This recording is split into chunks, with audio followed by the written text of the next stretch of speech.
Anda kembali di Sindo Today pemirsa. Badan Penyelenggara Jaminan Produk Halal atau BPJPH bersama Badan Pengawas Obat dan Makanan merilis daftar produk makanan olahan yang ditemukan mengandung unsur babi. Kepala BPJPH Haikal Hasan menjelaskan, unsur babi ditemukan pada 9 produk makanan. 7 diantaranya telah memiliki sertifikat halal. Terkait temuan ini, BPJPH memberikan sanksi tegas. Salah satunya adalah dengan melayangkan surat panggilan kepada para produsen dan distributor untuk penarikan produk dari pasar. Kami menghimbau untuk bisa berperan aktif. Yang akan kami fokuskan adalah telah ditemukan 9 produk makanan olahan mengandung unsur babi yang beredar di Indonesia. Dan pembuktian ini dilakukan melalui uji laboratorium, baik laboratorium BPOM maupun laboratorium kami, yaitu BPJPH. Dan harus kami sampaikan juga bahwa laboratorium kami adalah salah satu laboratorium dengan tingkat ketelitian tertinggi di Indonesia. Terhadap produk bersertifikat halal, BPJPH memberikan sanksi berupa penarikan produk dari peredaran sesuai dengan peraturan pemerintah nomor 42 tahun 2024 tentang penyelenggaraan jaminan produk halal. Terhadap produk yang tidak bersertifikat halal, BPOM memberikan sanksi berupa peringatan instruksi kepada pelaku usaha untuk menarik produk dari peredaran berdasarkan Undang-Undang nomor 18 tahun 2012 tentang pangan dan PP nomor 69 tahun 99 tentang label dan iklan pangan. Kami juga sudah berkoordinasi dengan Komdiji dan kementerian-kementerian terkait serta asosiasi e-commerce untuk menghentikan penayangan produk-produk yang dimaksud.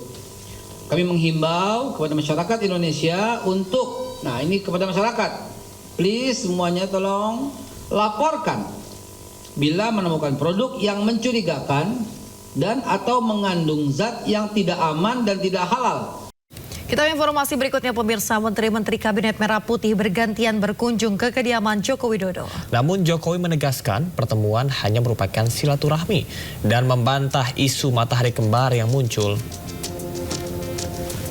Meski tak lagi menjabat, Presiden ke-7 Republik Indonesia Joko Widodo masih dikelilingi sejumlah pejabat di pemerintahan Prabowo Gibran.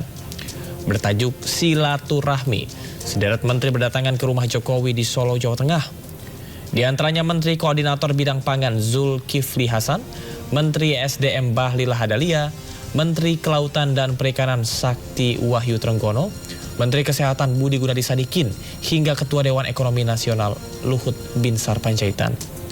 Eksistensi pengaruh Jokowi terungkap setelah sejumlah menteri masih menganggap Jokowi sebagai pemimpin.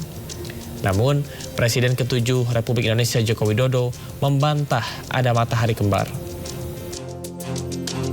Apa yang salah?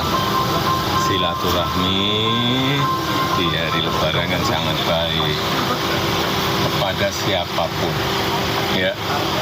Kemudian mengenai matahari kembar, nggak ada yang namanya matahari kembar. Matahari itu hanya satu, yaitu Presiden Prabowo Subianto.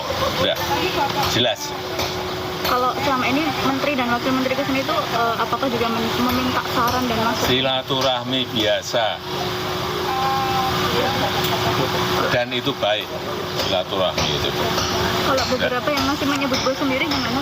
Beberapa menteri masih menyebut Bapak sebagai bos. Mantan bos.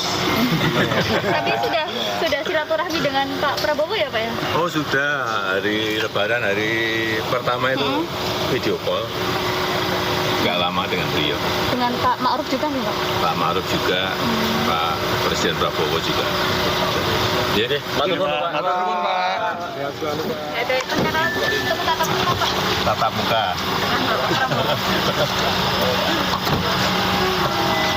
Ya, pemirsa, kita beralih ke informasi lain. Menteri Agama Nasaruddin Umar menceritakan pendekatan dan juga lobi yang dilakukan ke Kerajaan Arab Saudi untuk kuota haji usia di atas 90 tahun. Ya, Menak mengungkapkan Pendekatan tersebut berhasil dan kuota haji usia di atas 90 tahun pun dikabulkan untuk Indonesia. Seperti diketahui, sebelumnya kebijakan Arab Saudi hanya memperbolehkan maksimal usia 70 tahun untuk berhaji. Menteri Agama Nasaruddin Umar menceritakan pendekatan dan lobi yang dilakukan ke Kerajaan Arab Saudi untuk kuota haji usia di atas 90 tahun. Nasaruddin mengatakan kebijakan Arab Saudi sebelumnya hanya memperbolehkan maksimal usia 70 tahun untuk berhaji. Nasaruddin mengatakan pendekatan yang disampaikan ke pemerintah Arab Saudi adalah soal istihad jemaah, bukan dari aspek umur. Menak mengungkapkan pendekatan itu berhasil dan kuota haji usia di atas 90 tahun pun dikabulkan untuk Indonesia. Jadi kebijakan Saudi Arabia hanya 7% yang diberikan hak orang yang berumur 70 tahun. Sedangkan orang yang 90 tahun ke atas sudah nggak bisa lagi menunaikan ibadah haji. Kenapa? Karena faktor umur.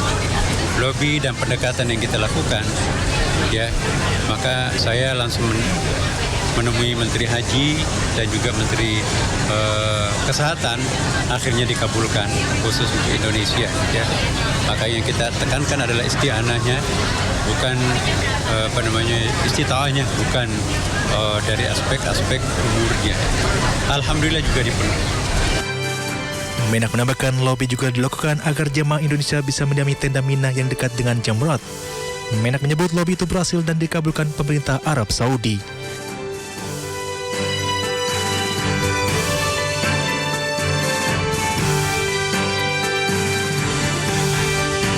Pemirsa, Kementerian Perdagangan akan melakukan pengecekan di lapangan terkait tudingan Kamar Dagang Amerika yang menyebut banyaknya peredaran barang bajakan di Pasar Mangga 2, Jakarta. Kementerian menegaskan telah melakukan pengawasan rutin terhadap barang tak layak edar di pasaran Indonesia serta menyita barang-barang tersebut.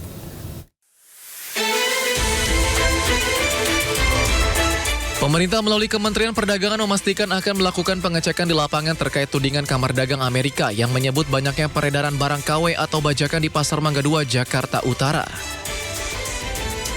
Menteri Perdagangan Budi Santoso menegaskan, selama ini pihaknya telah melakukan pengawasan rutin terhadap barang tak layak edar di pasar Indonesia, serta melakukan penindakan tegas dengan menyita barang-barang tersebut.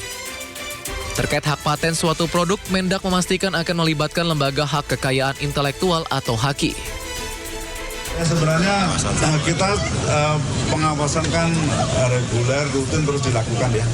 Pengawasan barang-barang beredar. Kan kemarin 2 hari yang lalu ya. Kan kita juga ada penyitaan barang-barang yang ilegal itu kan. Jadi terus kita berjalan.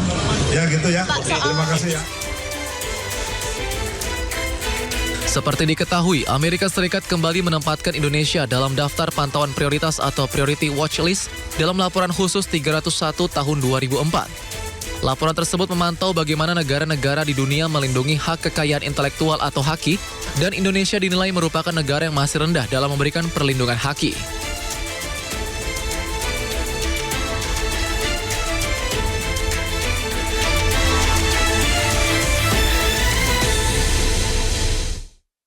Menteri Koordinator Bidang Perekonomian Erlangga Hartarto menyebut produk tekstil Indonesia yang diekspor ke Amerika Serikat saat ini dikenakan tarif masuk secara kumulatif hingga 47%. Tarif tersebut berasal dari tarif resiprokal pemerintah Amerika Serikat serta beban pajak penjualan yang diminta oleh pembeli di Amerika Serikat. Menteri Koordinator Bidang Perekonomian Erlangga Hartarto mengungkapkan komunitas tekstil dan produk tekstil Indonesia saat ini telah terkena tarif masuk kumulatif hingga 47%. Erlangga menyampaikan hal tersebut dalam keterangannya usai pertemuan delegasi pemerintah Indonesia dengan perwakilan pemerintah Amerika Serikat terkait melakukan tarif resiprokal pada awal pekan lalu. Adapun pemerintah Amerika Serikat sebelumnya mengumumkan pengenaan tarif masuk barang asal Indonesia sebesar 32%. Sementara untuk barang impor tekstil dan produk tekstil asal Indonesia mendapat pengenaan tarif masuk global sebesar 10% atau lebih tinggi dari produk sejenis yang berasal dari negara pesaing Indonesia. Besaran tarif masuk tekstil dan produk tekstil secara kumulatif tersebut juga merupakan permintaan dari pihak pembeli di Amerika Serikat yang meminta pajak penjualan tekstil dan produk tekstil asal Indonesia juga ditanggung oleh Indonesia sebagai eksportir. Nah, dengan berlakunya tarif selama 90 hari untuk 10%, maka tarif rata-rata Indonesia yang untuk khusus di tekstil garment ini kan antara 10 sampai dengan 37%, maka dengan diberlakukannya 10% tambahan, maka tarifnya itu menjadi 10 ditambah 10 ataupun 37 ditambah 10. Jadi ini juga menjadi concern bagi Indonesia karena dengan tambahan 10% ini ekspor kita biayanya lebih tinggi karena tambahan biaya itu diminta oleh para pembeli agar di-sharing dengan Indonesia, bukan pembelinya saja yang membayar pajak tersebut. Presiden Amerika Serikat mengumumkan pembelakuan tarif resiprokal atas impor barang ke Amerika Serikat pada 2 April 2025 dan kemudian menangguhkan waktu dimulainya pelaksanaan pembelakuan kebijakan tersebut. Tarif masuk sebesar 32% terhadap produk asal Indonesia berlaku untuk sebagian besar barang impor dan bukan hanya produk tekstil.